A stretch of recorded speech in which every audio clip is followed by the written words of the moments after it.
I read 10X Rule. I read the, Crushing It, Gary Vee. And I started to consume that and understand how social media, how powerful it is.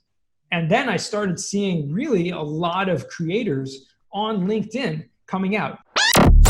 This is the real estate investing experience. We get it. Real estate can be rough sometimes, and that's why we bring in the experts to talk about the experiences you won't hear anywhere else with your hosts, John Cohen and Chris Grinzik.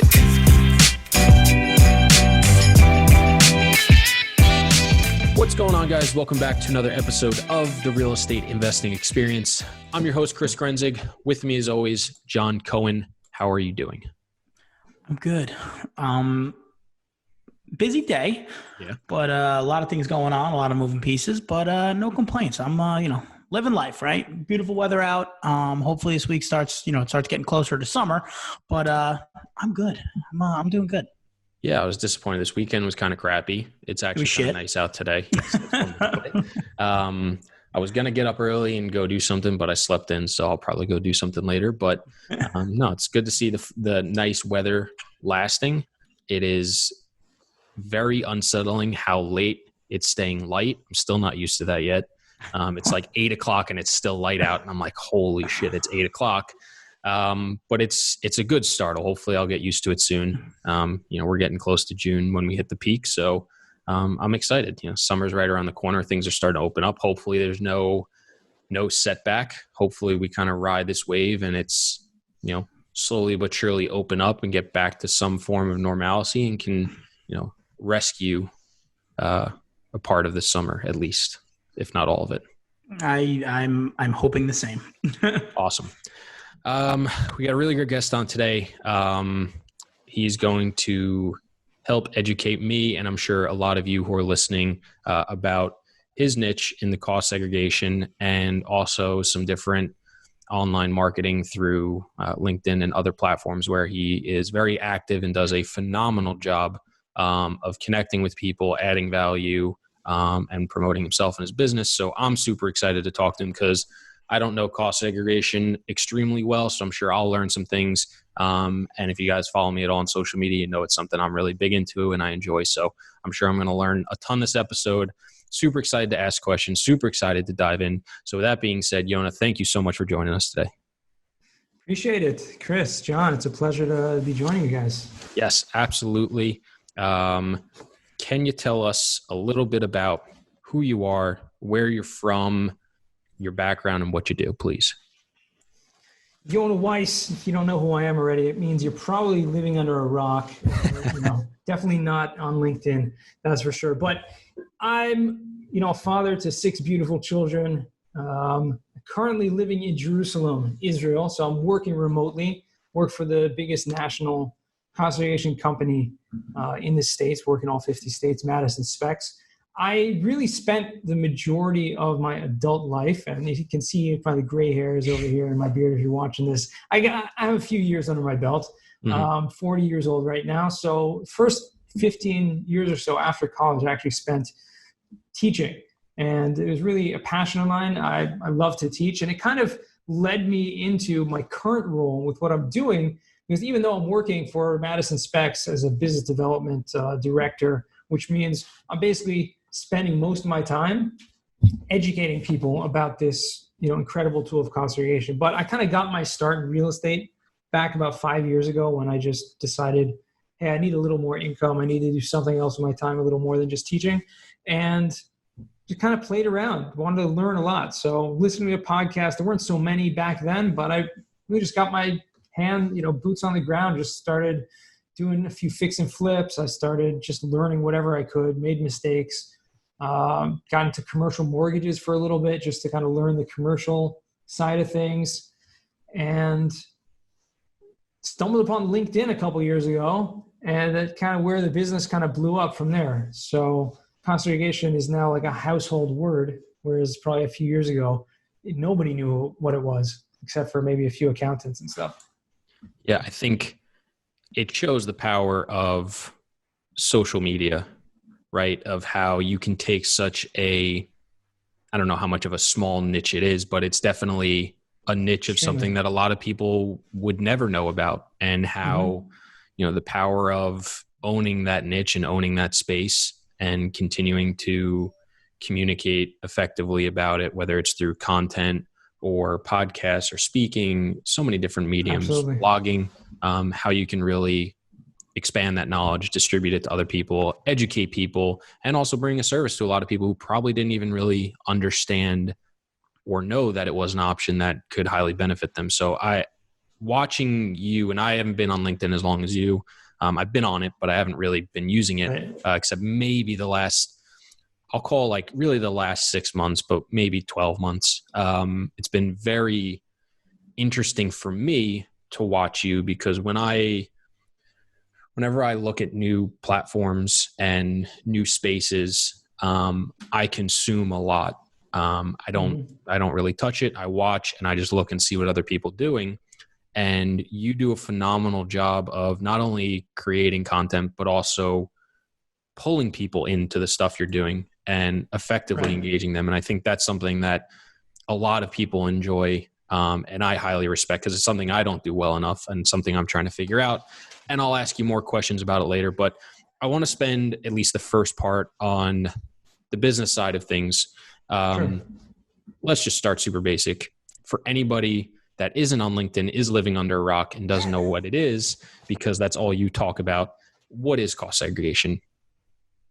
So it's funny. The funny thing is, even before I get to that, because I just have to say this, we talked about LinkedIn and using the social media and the platform, building the brand, educating people about it. The funny thing is, I talk about cost segregation very, very little, actually, on the platform. So, I'm going on podcasts like this, and that's really where the main platform I'm using. And LinkedIn is more of a branding thing. So people associate my name with cost segregation, but probably about 10% or so of the content that I put out is related to cost segregation, which just goes to show you that even though I'm not putting the content out there, people still figure I am, because they just see that name with that. So they relate that. So that's just a kind of a parenthetical note on how I'm using that. But what is cost segregation? Because even though people will say, oh yeah, he's the cost seg guy, but no one really knows what it is. How does it work? And I'm sure a lot of people do, but very few. So let's break it down. It's a really weird name. Okay. Let's just get over it. It's a weird name. Segregation, like who's talking about that in the 21st century? But it's talking about depreciation. Okay. And let's just make it really simple. Take a step back. Depreciation is a tax deduction, income tax deduction the IRS gives you based on the fact that you bought a property. And it starts the day that you buy a property. So in a way, it's kind of like a hypothetical tax deduction based on the principle that things go down in value, right? That's the word, depreciation. So it's going down in value. But when you buy a piece of real estate, commercial real estate, it's usually not going down in value. It's usually actually going up in value. It's appreciating. So what is depreciation? Where does this come in? The IRS gives you this tax deduction based on the principle that things go down in value. And it's totally dependent on the amount of money that was spent to buy the property. So even if you bought it fully discounted, let's say you bought a property that's worth $20 million and you bought it for 10, you get to write off $10 million as a tax deduction, okay? Now that is spread out over a long period of time. It's, IRS says, for residential properties, including multifamily, it's over a 27.5-year period. You get to depreciate, meaning take a tax deduction of that value over 27.5 years. For all other commercial types of property, it's over a 39-year schedule. So you take a $10 million building and you take a little bit every single year of tax write-off from your income tax, meaning you're lowering your tax liability by taking that deduction. That's what depreciation is.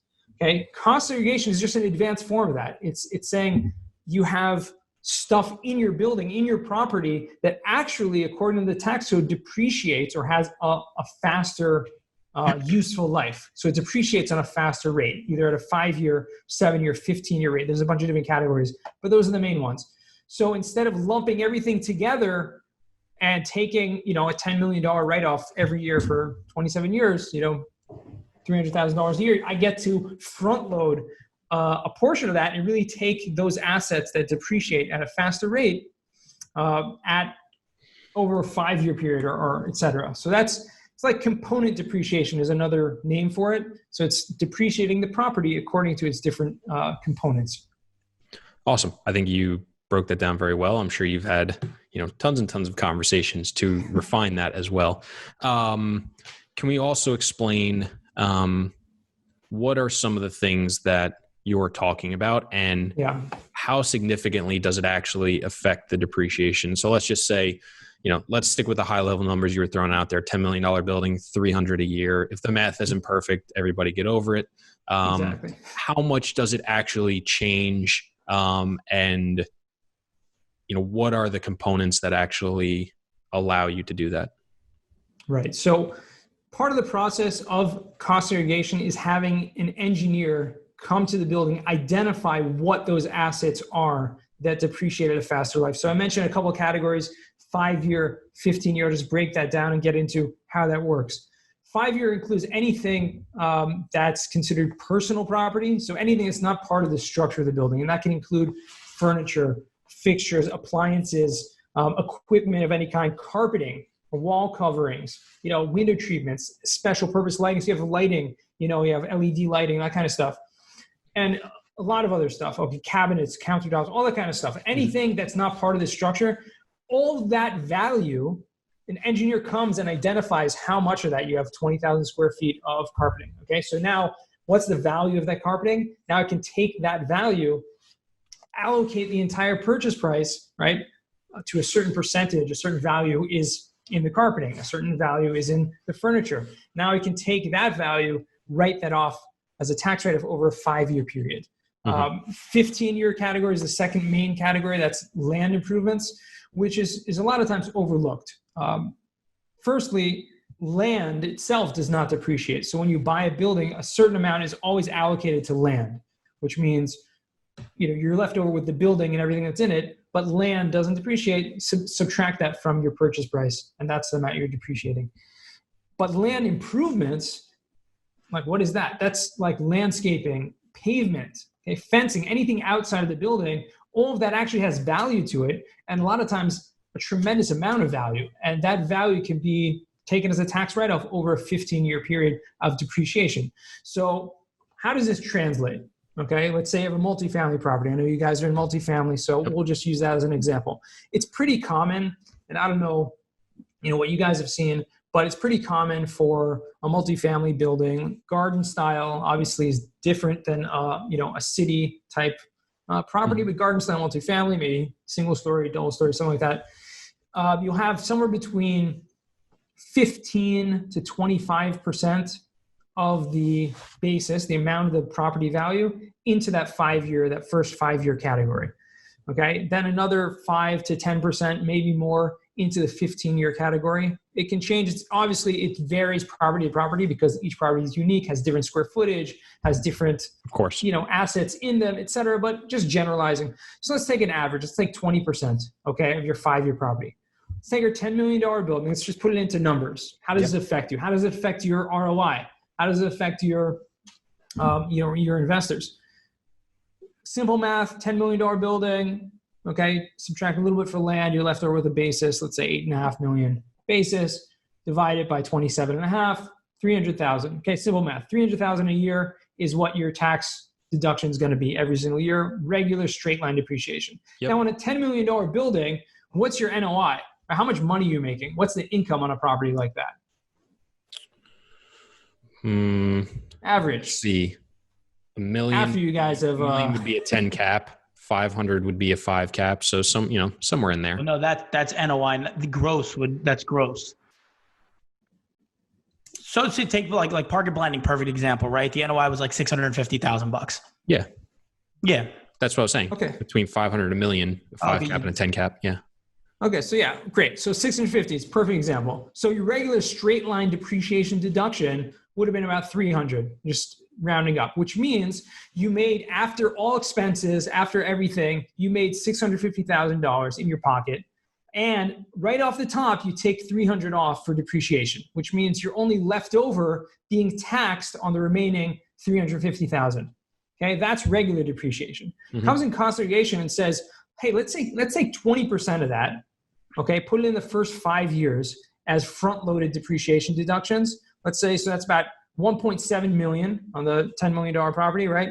8.5, 1.7 million of extra depreciation in those first 5 years. So you already have about 300,000 every year, right? Split up you're basically taking an extra about $350,000 a year over the next 5 years, which means you're doubling your depreciation deductions. So that's $650,000, which only $350 was going to be taxed on. What happens if you take an extra $350? So basically your tax liability is zero. Yes. Which means in those first 5 years, you're essentially making $650,000, paying zero income tax on all of that, as opposed to paying taking regular depreciation, $350,000 being taxed on. Hey, listen, if you're being taxed at a 30% rate, 39% rate, something like that, higher, you're basically paying a couple $100,000, $150,000, $200,000 to the IRS. Mm-hmm. Okay. So how are you getting around? You're basically spending a few $1,000s on a cost segregation study and saving hundreds of thousands of dollars in taxes. So that's in a very brief nutshell of how it works. Now, obviously, there's a lot that goes into it. There's an entire report that has to be prepared. There's a whole, that has to back up those numbers. You can't just throw a dart at the wall and say, okay, 20%, and let's just take it right off and do it like that. No, for sure. I think it's important that if anybody's listening, this is not something you can just do on your own. This is not something your accountant's just going to do. Like you said, you have to have certain engineers. You have to do physical inspections of the properties. All those things you mentioned have to be cataloged and accounted for. Right. This is not a simple process. It is fairly, time intensive a little bit. It definitely takes some energy and some personnel and some money to do. So, make sure you go to the proper people to do it, and get it done for you. Question though, go ahead, John. No, I was going to say, because the part that you just mentioned, I think, and Yonah, you could speak to it more. That's the reason why it's so beneficial, right? Because whether you go to the proper people or not, and you do it, let's say you just do it, right? The IRS is going to say, whoa, you can't do that. But one of the major benefits to a cost seg is that the IRS says, oh, third party, it was done. I don't want to say anything's, audit proof, but correct me if I'm wrong. Once you pay that third party to go through it with a fine tooth comb, it basically takes the level of risk off the table to you as the investor or the owner of that property. Is that correct? Exactly. Now, all the rules for cost segregation are laid out and delineated in the tax code. So all this comes from the IRS. It's not some tax loophole, some sort of so you're exactly right, John. When you're following the rules, and part of those rules in the cost segregation audit techniques guide is that it needs to be prepared by someone with a background in engineering. You need to follow a whole numbering system. You have this whole nomenclature. This whole report has to be backed up with pictures and with documentation and all that kind of stuff. So yes, using a third-party firm, using someone who is skilled in that, the expertise, the experience is obviously going to take the audit risk totally out the window. Because if you just have numbers, and if a person were ever to get audited, which don't wish on anyone, but when that happens, they're going to look at your depreciation and say, whoa, this is a lot. You have a cost segregation study? Yes? Okay, let's see it. It's good? Great. If not, no, sorry. You can't just make up these numbers on your own. Correct. And that's the other thing. I think another myth, and whether our listeners know this or not, a lot of people know, or it's always been historically, like you said, accountants knew about it. A lot of people think cost segregation, they really think only new construction, because in that schedule, you'll see, 15,000 screws and 18,000 pieces of lumber. So people, I know when I first started, they always associated a cost segregation with a $20+ million Class A development. Right. But that's not the only reason where it's done. Yes, it benefits that as well. But a lot of myth out there is that you can't use it, or it doesn't make sense to use it for an existing 1960s built deal, and or even to the next point, even a single family house, people do it too. So can you touch on that or debunk that a little bit for people? Yeah, I think part of the history in that is that cost segregation has been around for a few decades, been 40 plus years, but until about 10, 15 years ago, and this is really where our company was founded about 15 years ago, is that it was only relegated to large, huge corporations that could afford the big four, accounting firms that were doing cost segregation in-house. And the CEO of our company came from KPMG, and Grant Thornton, the head of the cost segregation division.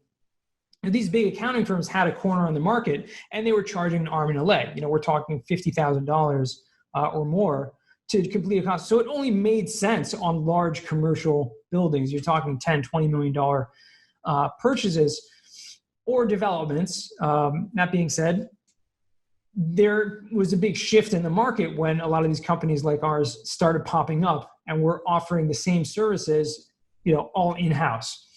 And so it started becoming more popular and more affordable. And so therefore, since it's a percentage, cost segregation, the tax benefit is really in the percentages of the tax benefit. So $1 million property, you may have, 15, 20% of that can be allocated to faster lives. $100,000, $150,000 of tax benefit, it's worth paying a few $1,000s for, right? But, you no longer have to pay, $50,000. You can pay $4,000 or $5,000 for a study to get done and get the same results. So that's part of the reason why a lot of people didn't know about it, because it was at a time totally relegated to larger corporations, larger companies doing that.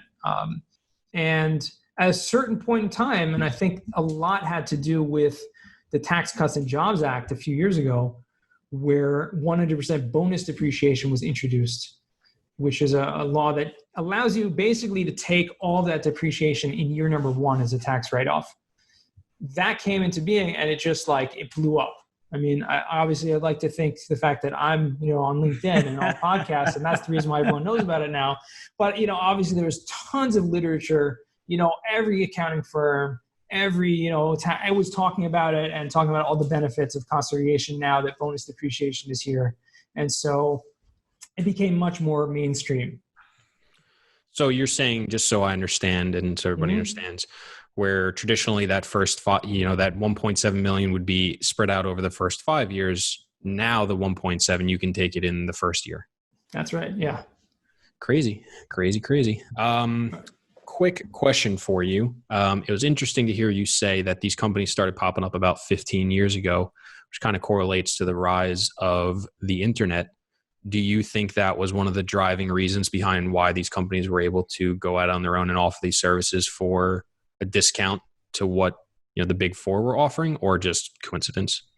Interesting. I never really thought about it that way. It could be. There could be some correlation between that. Obviously, some of these firms were, more regional and doing business like that.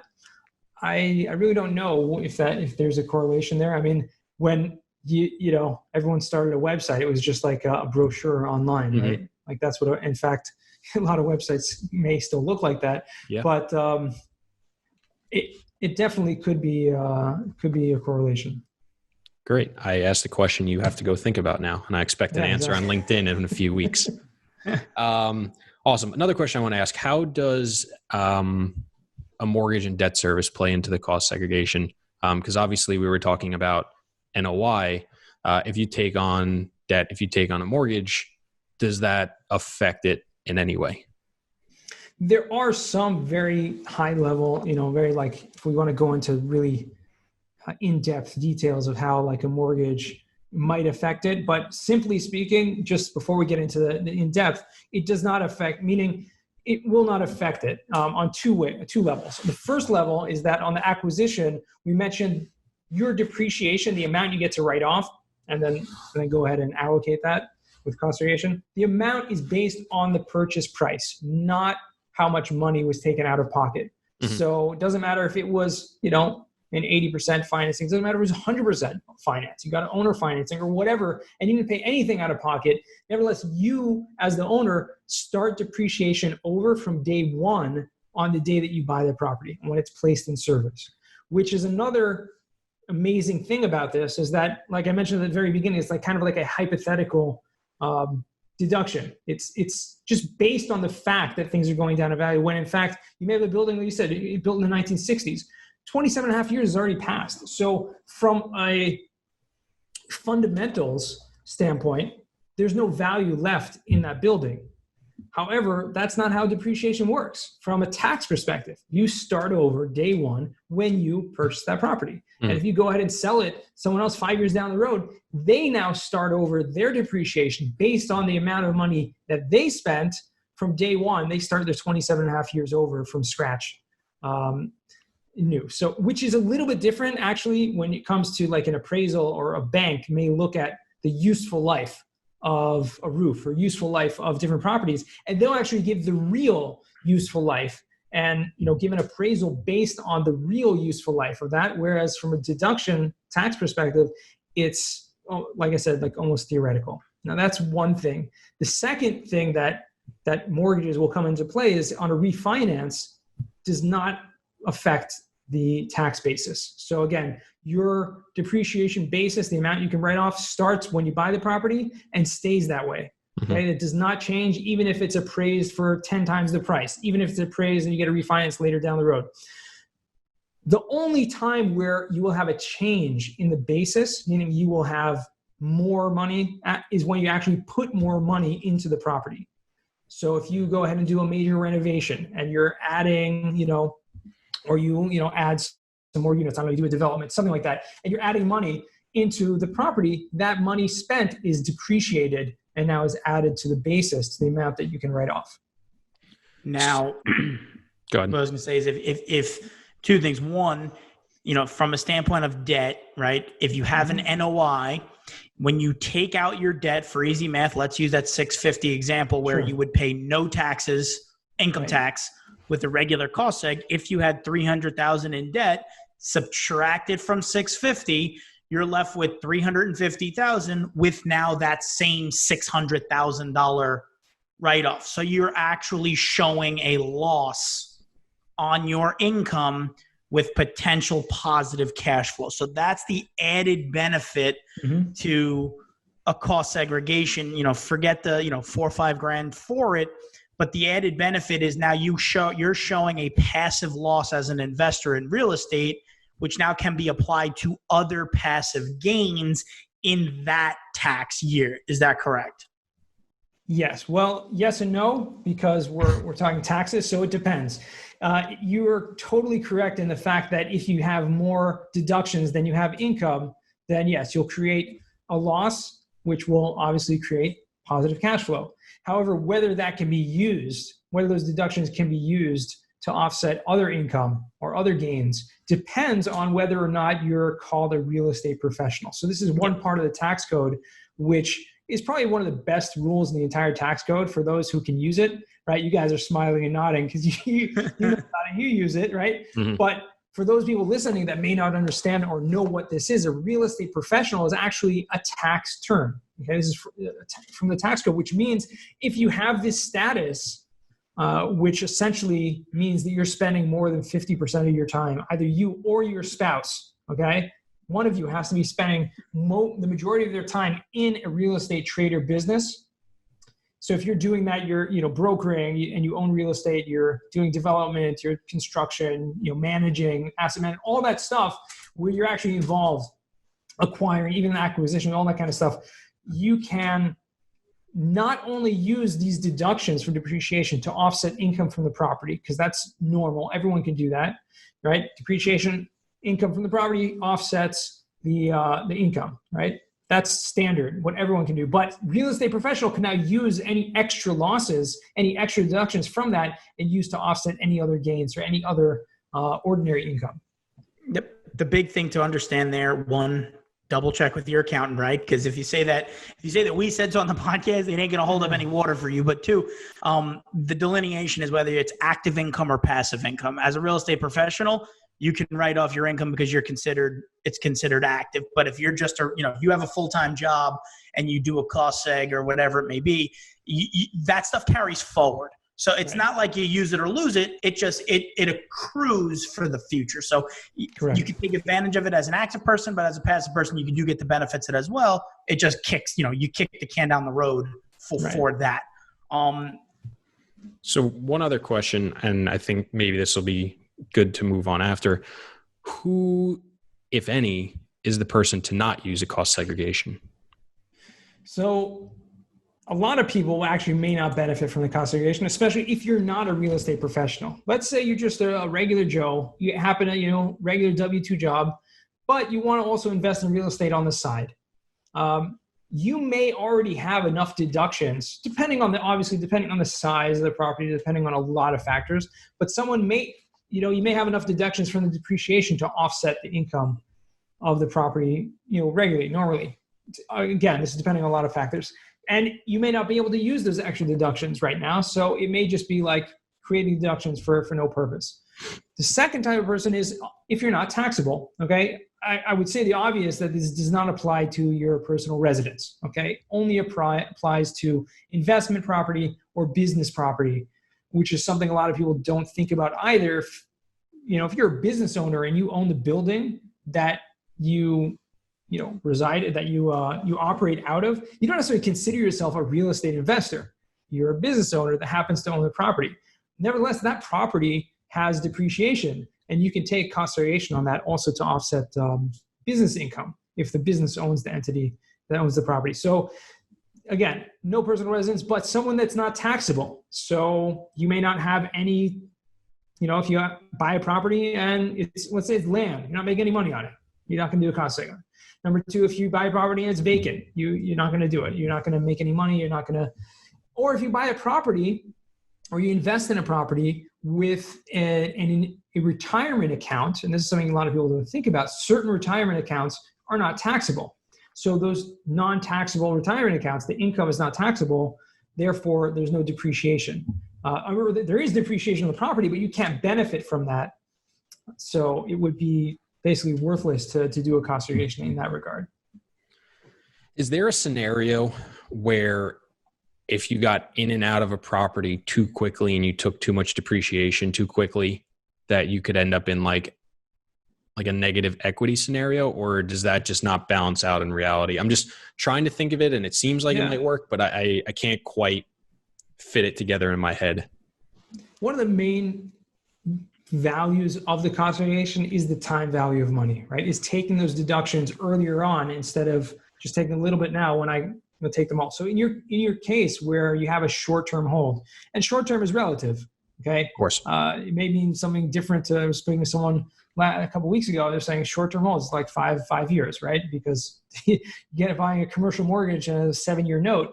Yeah. So short-term would be 4 or 5 years. But other people think maybe a year or a flip or 2 years.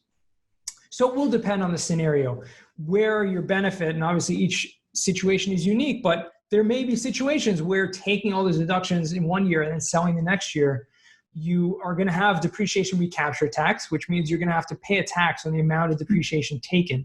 So is there going to be an arbitrage of the benefit I'm having now that I can use that cash flow now to reinvest? I can use that cash flow to improve the property, whatever, versus now, a year from now, I'm going to have to pay a tax on that amount.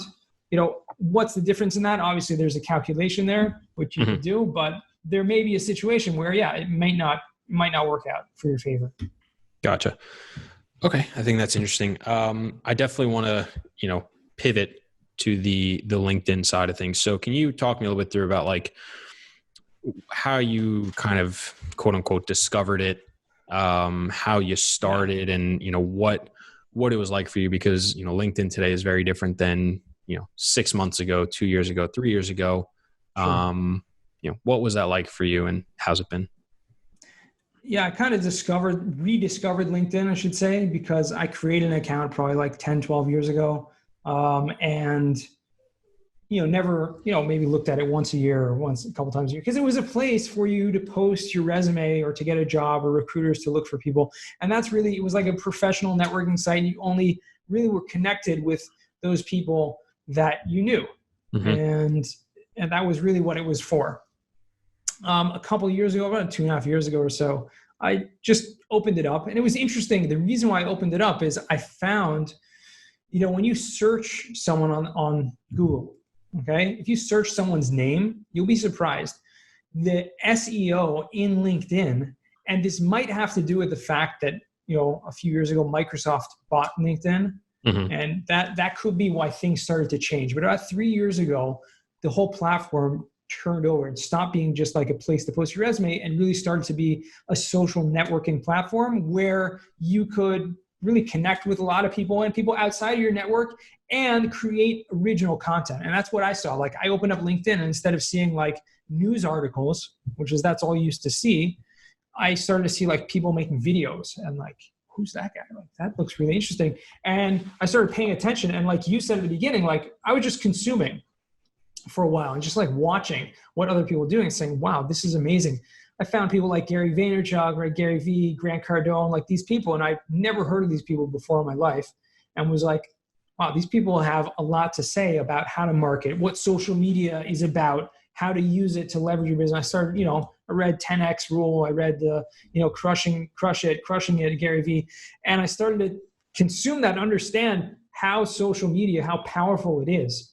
And then I started seeing really a lot of creators on LinkedIn coming out. And what I liked about LinkedIn over any other platform at the time, which I also wasn't using, but I was observing a little bit, was that it was professional.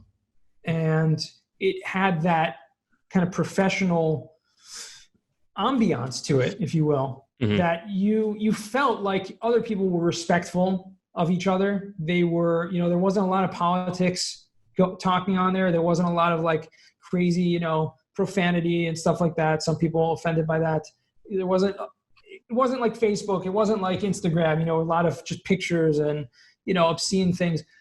And I really like that. I related to that a lot, just to who I am, where I come from. My culture is much more, business is business. Like pleasure, different. You go to the beach, right, with your friends.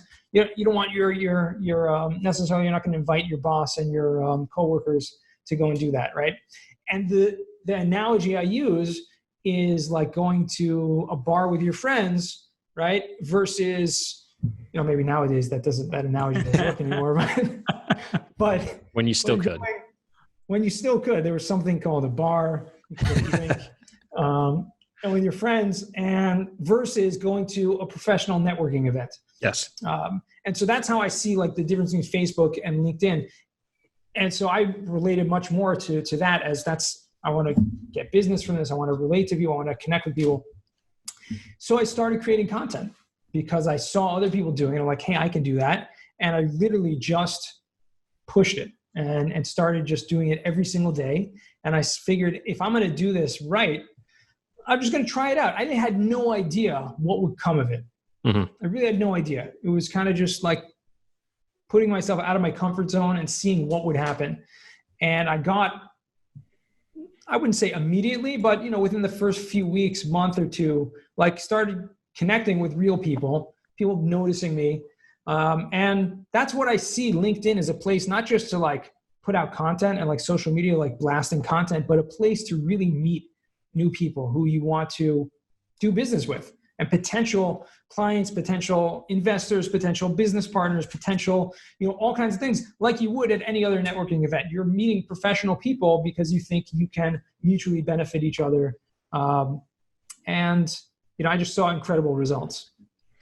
No, I think that's great. I think one thing that I've noticed and you've touched on is the amount of real people to fake profiles and spamminess is, I don't want to say it's non-existent because it's still there. You connect with someone and you still get the message right away and you're like, all right, this guy's obviously either trying to sell something or generate some business. And there's not necessarily anything wrong with that.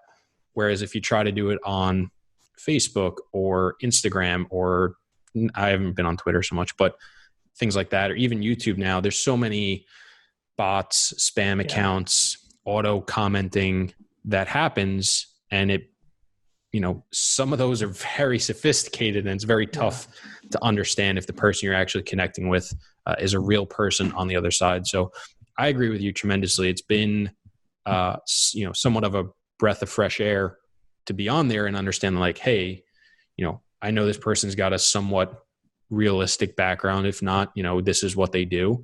And, I can either have a good conversation with them or I can take their opinion at some value. And I'm not trying to understand is this person legit? Do they actually know what they're talking about? Which you always have, but it just feels easier to kind of weed through people, or you just don't have to weed through people as much because it feels There's more less. Yes. It still exists. I've come across it quite a bit. I mean, I'm a lot more active than others, and I'm a little more observant because I'm keen to it. And I spend a lot more time, so I can tell the difference. But yeah, it exists, the bots and that stuff, but probably less.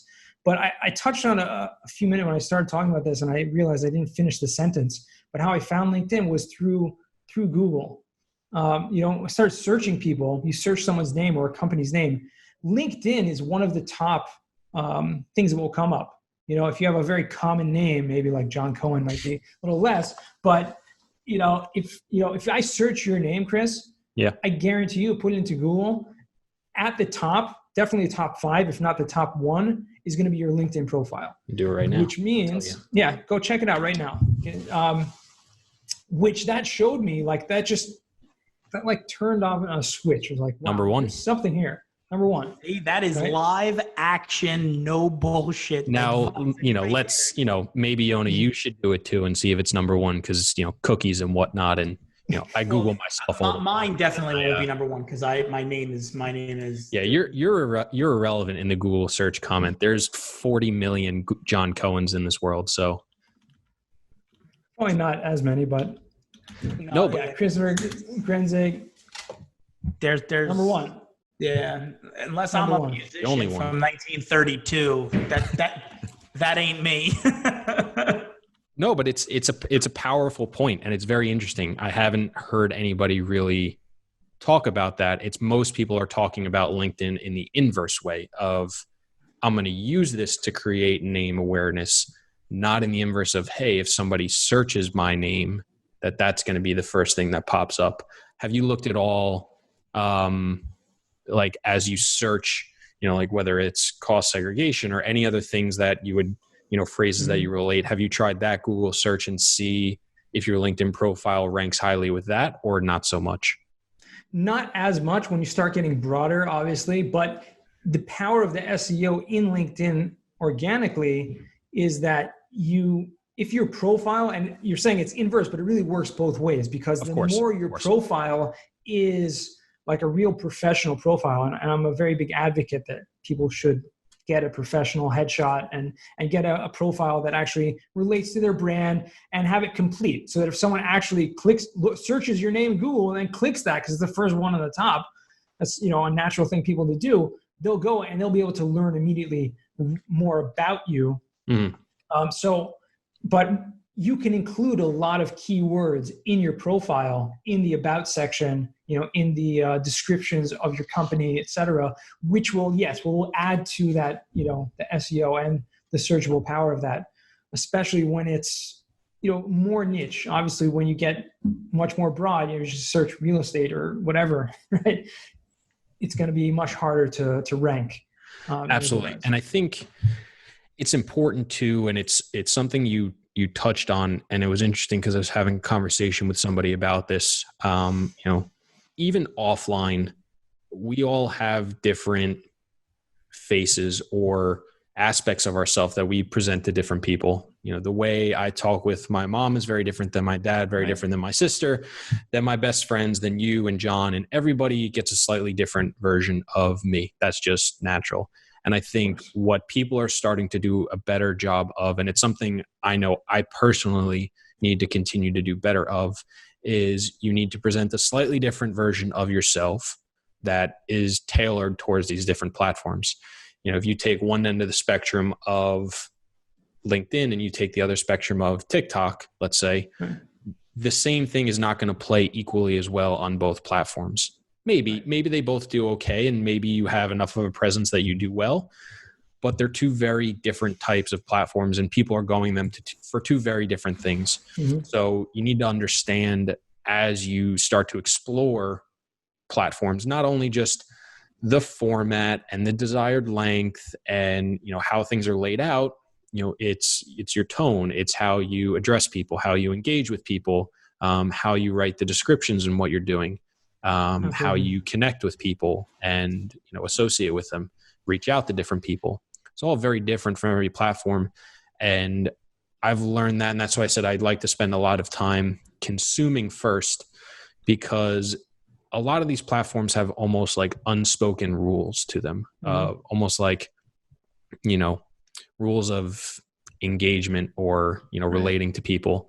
And as you're on it, you kind of, you figure out what people do and you feel it when someone comes in and doesn't quite fit in. You're like, that outsider, like whatever, or that person doesn't quite get it. You have to understand it to a certain degree, do your homework to be able to relate to everybody that's on the platform and, really address that. So I think it's very important to consume first before you dive in, and, spending the little extra time to tailor everything slightly differently, which again, I'm talking a little bit of a hypocrite because I don't do it well enough for sure, but I recognize it and it's something I'm working towards, is going to help you further along on those platforms for sure. Yeah, just to speak to your point, I would say spend that time consuming, but watch who's doing it right. And I like to watch specifically people who are in marketing as a business, because in the end of the day, whatever they're doing, they're making sure what they're doing is working. Otherwise, they would not be bringing home a paycheck at the end of the month. Mm-hmm. So that's who I like to watch. I like to watch marketing people because what they're doing obviously is working, because they're trying to figure out everything and use those things that do work. And a lot of them are experimenting as well. So those are the type of people I follow to learn the things that I've learned. Yeah. What do you see with the platform and social media going forward and whatever limited experience you have? Do you feel there is a shift and you're not making as many genuine connections with people? Do you feel it's becoming oversaturated? Do you feel like it's, better than ever? Do you see yourself exploring other options? Just curious where your head's at. Yeah, I'm always open to explore other options. And as I launch my my podcast, which I'm launching shortly. Heard. Excited. Weiss Advice. So we're trying to explore other platforms as well, because obviously there are different audiences on every platform, like we mentioned. But I don't think LinkedIn there's still so much potential. Part of the reason, and Gary Vee, who's huge, has talked about this a ton, just it's free at this point. I mean, there's so much organic reach in LinkedIn. I mean, you could reach tons of people organically without any paid advertisement whatsoever. And it's in a professional network. So you can find your avatar, find the person that you're looking to connect with, you're looking to find, and you can get in front of them for free. And you can establish yourself as, an expert or as someone who is professional in this industry, in this regard, whatever you're doing. That's the advantage of LinkedIn. I don't see it going away anytime soon. Obviously, things change as time goes on, and that's why I'm open to other platforms. I use Facebook a little bit and open to other platforms. YouTube, just starting to get involved, because, again, you can't put all your eggs in one basket, and things change. So you got to figure out what's working, what's not, and adapt to it.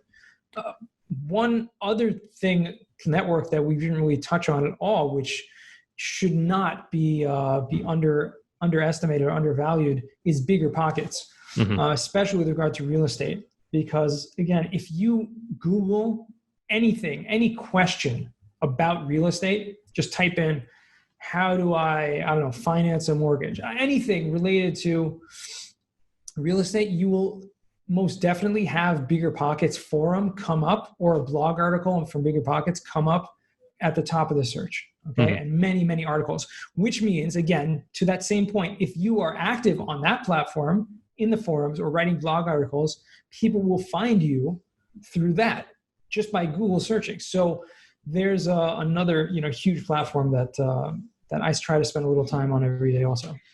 Yeah. I think you need to understand, if it's something you're doing or trying to explore, understand what best fits you. We were talking about this on the last show. I don't like writing. I'm supposed to be doing a newsletter. I haven't done it. I keep pushing it off. But I just don't like writing. I'm okay at it. I'm not bad. I just feel significantly more comfortable speaking, or whether it's on video or audio. And so one of the things I would like to do is speak and have somebody type it for me. I can proof it and put it up or not. But yeah, I think if you're someone that just loves typing, you should be writing blogs on BiggerPockets, Medium, because it's still somewhat relevant. LinkedIn, you should be writing mini blogs as descriptions, and your own website. You should be posting them everywhere because there's tons of people that love to read. I like reading. I just don't like typing. So I think it all depends on what you want to do. I think also too, one thing that I've discovered that is interesting that may be helpful for others. The two main platforms I'm really on right now is Instagram and LinkedIn for the most part.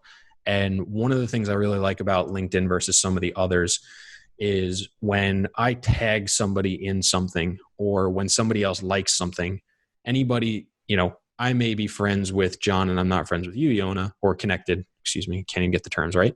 But if John is connected with you and he likes something of mine, you would now see it even though we're not connected. Or if I tag John in a post, even though we're not connected, it might show up on yours depending upon the algorithm and things like that. So where I've found it very beneficial, and what I've been trying to do, is use LinkedIn as a platform to boost up a lot of our podcast guests. So I am connecting with every single one of our podcast guests. We're already connected. We create clips from every single podcast episode that we do. And I'm trying to put as many posts as I can of our guests up there, because it allows me to reach more people than just my connections. It allows me to reach them, other people, and as people like it more and more, and it goes, as well as it benefits the person because it's free content for them. Whereas if I did that on something like Instagram, Facebook, YouTube, TikTok, it doesn't work that way. It's only my audience, my connections, unless it's on like an explore page. So I've found that very interesting. And I think it's one of the reasons that LinkedIn has done so well in the last couple of years, is because there's significantly more reach when you engage with others, which I'm sure you found a tremendous amount of success in as you bring in other people with your CRE 10-day challenges, things like that, where you've been able to reach a tremendous amount of people because people tag you in those things, interact, and each person that interacts just compounds on top of each other, which is phenomenal in my opinion. Huge. Yeah. Huge. Yeah. Awesome. I think that's a great place to wrap it up.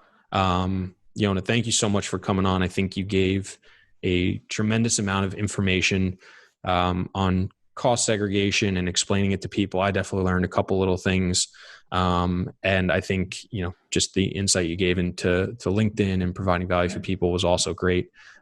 If people, besides just searching on LinkedIn or Google to find you, but where can everybody find you, connect with you, follow you, get in touch with you, and learn more about you?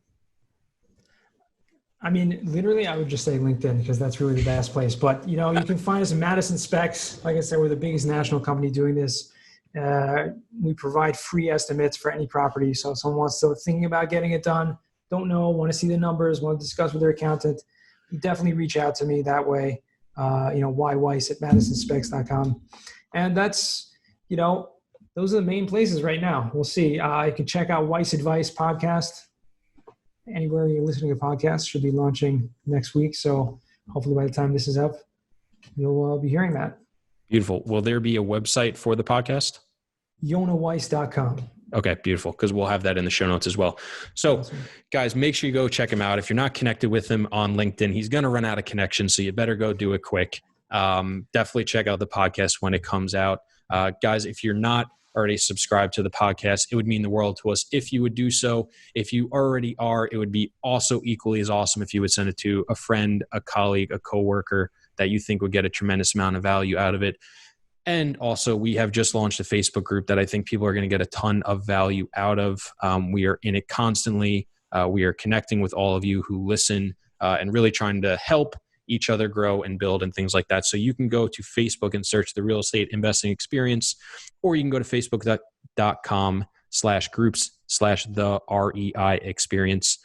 Yonah, once again, thank you so much for coming on. I thoroughly enjoyed this. I think people got a ton of value from it. It was amazing. My pleasure. Thank you guys for having me. And I just want to point out here, we all have the same exact microphone. How do you like there we go. Beautiful. It works good. Hopefully we all sound good.